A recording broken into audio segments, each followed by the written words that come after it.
What's up, guys? Welcome to the Stats Free Sports channel. Let's get right into it. Let's discuss an NFL mailbag question I received just yesterday, and it was on the Steelers potentially getting Jalen Carter. And let's discuss it. I got a Instagram DM yesterday from a Steelers fan that's saying, "Hey, I know you're a Falcons fan. I know you have pick 8. If you guys don't select Carter, if you make it past 8, should we trade up to pick 9 and get Jalen Carter?" I say definitely. Definitely. He's a perfect fit. It's a perfect situation, but I don't even think he'll get to pick 8. Long story short, I don't think he'll get to pick 8. I think that the Steelers might have to crack the top 5. Everything I've been seeing, everything I've been hearing and reading is Jalen Carter will not get past the Seahawks at pick 5. Now, the only way to do that is to convince the Seahawks, hey, you want to trade back, or you got to get in front of them and go to pick 4 with the Colts, which probably won't happen. I don't see them going, at least with the Steelers, from pick 17. Well, from pick 4 all the way to pick 17. I don't see it happening. So you got to some way somehow convince the Seahawks, hey, let's trade back. And let's I'll give you something worth your while. I don't know what it would be, a bunch of I guess double first this year, first next year, to maybe get Jalen Carter. Is he worth all that? I doubt it. But man, I don't really see the Steelers making that big of a jump. From 17 to 9 is a nice jump. Nice jump. It's gonna be a nice chunk of change, a nice draft pick or two to definitely get to that spot there. But going beyond that to pick 5, pick 4, it's gonna be tough money. But as far as the fit goes for Carter, it's amazing. It's an amazing fit. I've been saying for the longest time now. Like I said, the person that said I'm not a Steelers fan. I'm a Falcons fan. But looking at the Steelers, they have some glaring holes that's coming up pretty soon, especially with Cameron Hayward. Cameron Hayward's still playing pretty good, but he won't be around forever.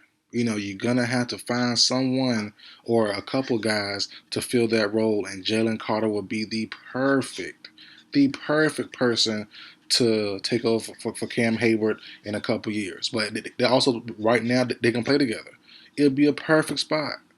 It'll be a perfect spot, man. It really would be, and it sucks. I don't think the Steelers will get him. It's a great fit. Don't get it wrong. I seen Peter King yesterday or a couple days ago say, hey, he been hearing the Steelers want to trade up to pick 9 to get him.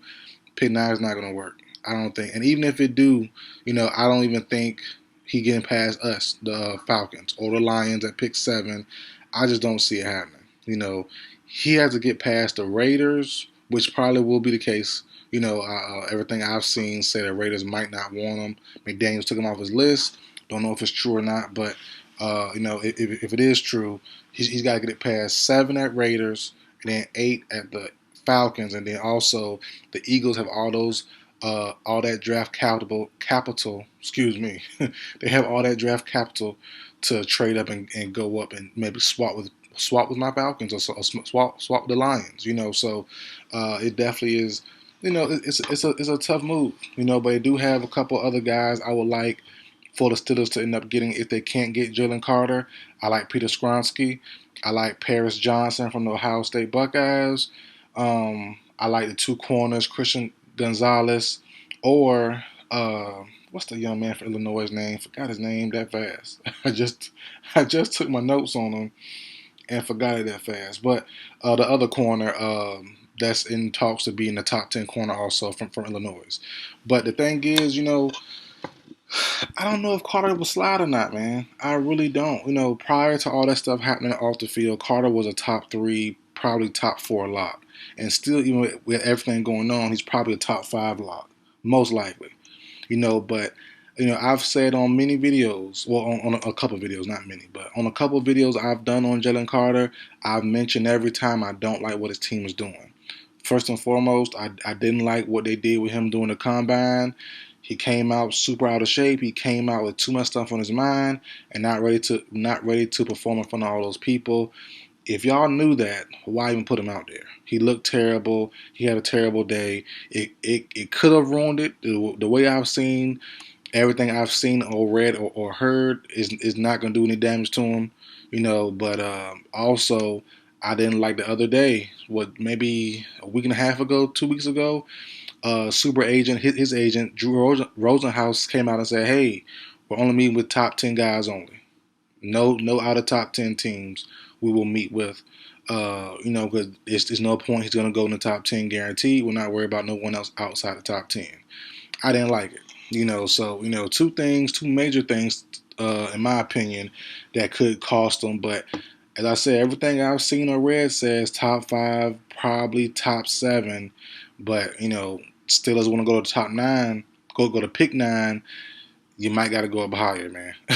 Sorry for you Steelers fans, but you do have some other guys here who can definitely, fill some good needs.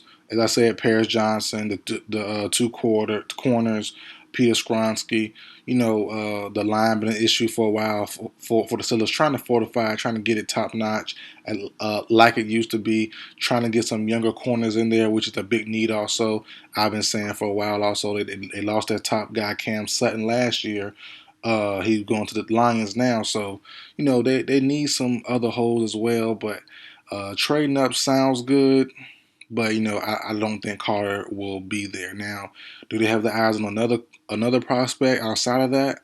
The trade up for? I don't know. But they might have to anyways to get a guy of a caliber, like I said, the Peter Skronsky, the Paris Johnsons, because 17, all those guys could be going. The two corners should be going, and Peter Skronsky and Paris Johnson should be going also by pick 17. So I can see the Steelers going to pick nine regardless and hoping Jalen Carter's there, but probably, understanding that, hey, we're probably going to have to get one of the other guys, which is fine too. They're a pretty good team, pretty solid team, but they're going to need someone. They're going to need an influx of youth at some of these main spots pretty soon, like a Cameron Hayward spot.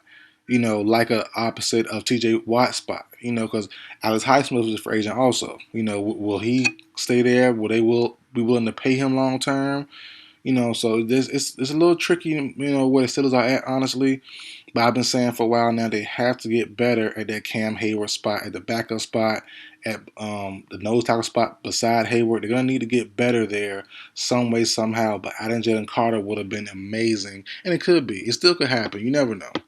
You never know. But as I said earlier, everything I've seen says, hey, Carter's going to the Seahawks at 5 unless someone picks him earlier.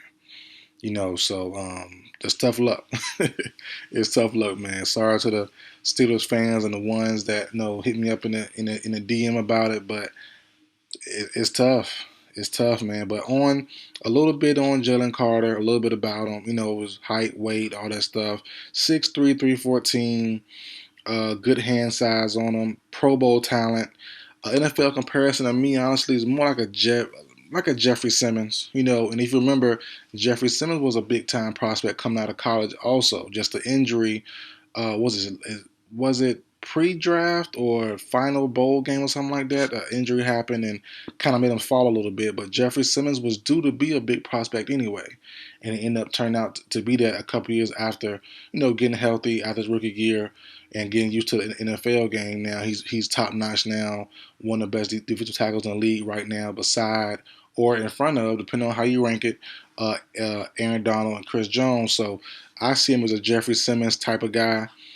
Some of his strength is he rockets out of stance and he's into a position off the snap. Quick first step. He gets in position, gets hands on the offensive lineman, and starts to work. He accurate and compact hands, good hand work, good hand movement, knows what to do with his hands. And that's a major thing. A lot of interior defensive linemen only do that bull rush, or they can grab and shed. He can definitely use his hands, do a little hand movement, knock the offensive tackles or guards' hand wherever he's at, 5 or 3 technique, and definitely get some space and be able to do some moves there. I love his club move, does that well also. Another thing I don't like about his game, could use a little more muscle, use a little more weight on him. You look back to his 2022 performance versus Florida's Osiris Torrance. He kind of got shut down. I'm not going to lie to you. Kind of got shut down by the size and strength combination of Osiris Torrance from Florida. That's a big boy. In those trenches, playing with those guards, You're gonna have to be strong, sturdy at all times, and he's shown a little bit of problem with some of these big thickums at that guard spot. So that's something to look out for also. And one more thing I didn't like a lot either was his tank ran out in the college football playoffs against Ohio State. He was tired. That fast-paced offense, quick hit offense, definitely got him tired. I felt the same way about Jordan Davis 2 years ago when they played. I forgot who, maybe Bama, Ohio State too, whatever. But yeah, Jordan Davis had the same problem, even though he's smaller than Davis, whatever. But that's something I need to also look at as well, but it didn't really play Davis at all this past season with the Eagles. I don't see it to be a big problem either with Carter and wherever he goes. It should be fine. And most NFL teams don't go that fast, anyways. Not like that. So, you know, but Ohio State was definitely pushing the pace on purpose. Clearly trying to get the defense tired, trying to wane on them, trying to limit the substitution. So that definitely was a little tiny bit of red flag. But I'm kind of not too heavy as I was on that last year, like I was on Jordan Davis. As I said, Jordan Davis wasn't too fatigued at all this past season. I don't think Carter will be either.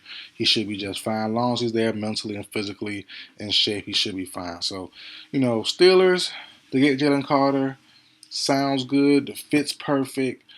I think he'll be an awesome mentee to a guy like Cameron Hayward. Also, a good co-star, a good young co-star to go with the vet. But I don't see it happening. They got to trade up to that top 5, top 4 spot, and that's a lot of value. Are the Steelers willing to pay that much in draft value to go up that high?